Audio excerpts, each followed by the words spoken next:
Hello, my name is Vance Mellen. I helped create this set for the Mundelein Kirk players. I wanted to show you a little bit about how we did it. First, we created this kind of standard base that a lot of theaters use. It's a wood base. You see it's a bunch of 2x4s.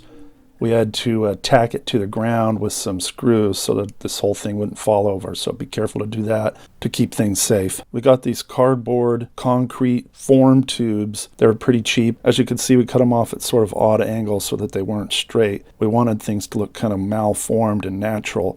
If you have too many straight lines, it just doesn't look very realistic.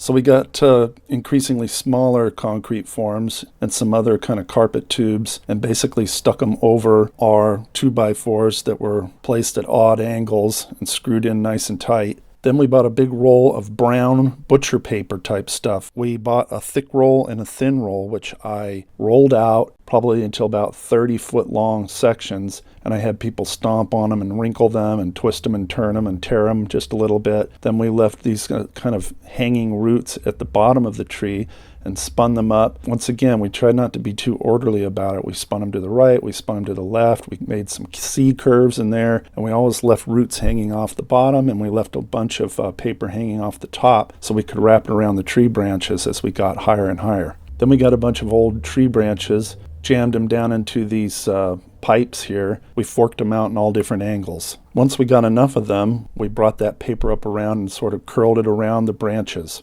Before I put the spray foam in, I wrapped each tree with some twine, which I removed shortly thereafter. The twine held the paper together in a nice form and gave it some weird bulges and shapes. Then I took about, maybe 3 or 4 cans of spray foam, which I got also at the hardware store for about $4 each, and sprayed it into a bunch of the crevices and holes. This kind of helped hold the paper together almost like a giant super glue ball and made a gnarled looking bark-like structure all around the tree. It also looked kind of like lichens and things like that. Here you see we started to put some layers of paint onto these trees.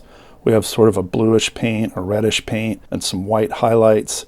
I jammed some dark paint down into the crevices and underneath where some shadows might be. So when you stand back, it actually looks pretty cool. It has a lot of three-dimensionality to it, which I really was pleased with. I also left the tops of the trees, kind of where the bark meets those little branches, a bit frayed and torn up and abstract, and kind of wadded it up a little bit and put a bunch of wet paint into it and smashed it and smeared it and created kind of like a paper pulp that spread out all over. It was really cool looking, I thought. So the trees looked great as silhouettes, so if you can do some backlighting on them, that creates a really nice effect. You could put a lot more branches in if you wanted to and make them look not quite so stubbly. We also used the same technique to create our stumps. We had about 7 stumps that the actors could pull around with some ropes that we put in there in the beginning as handles. I used the same technique, put the paper a little thicker in the middle of the square and a little thinner towards the corners of the squares, wrapped it with twine, put a whole bunch of spray foam in there. Then just as quickly as I could,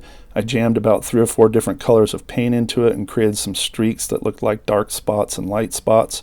I created a circle effect where the trunks had been sawed off, and we had some pretty cool looking stumps that were light enough for the young kids to carry around. We also used that same paper, wrinkled quite a bit less, to create these sort of rocks that we then speckled with splashes of water off of a paintbrush. Dark specks, light specks. And so we were able to create a pretty awesome looking set for a very low budget. I don't think the whole thing probably cost us maybe $400 or $500 at the most. So those are my suggestions for how you can make some cool looking trees that are very light, easy to secure, inexpensive, and as natural looking as you can do on a low budget. Look for my other video which explains how I made these statues out of spray foam to create the frozen stone creatures created by the evil witch from The Lion, Witch, and the Wardrobe. Thanks for watching. Favorite and follow.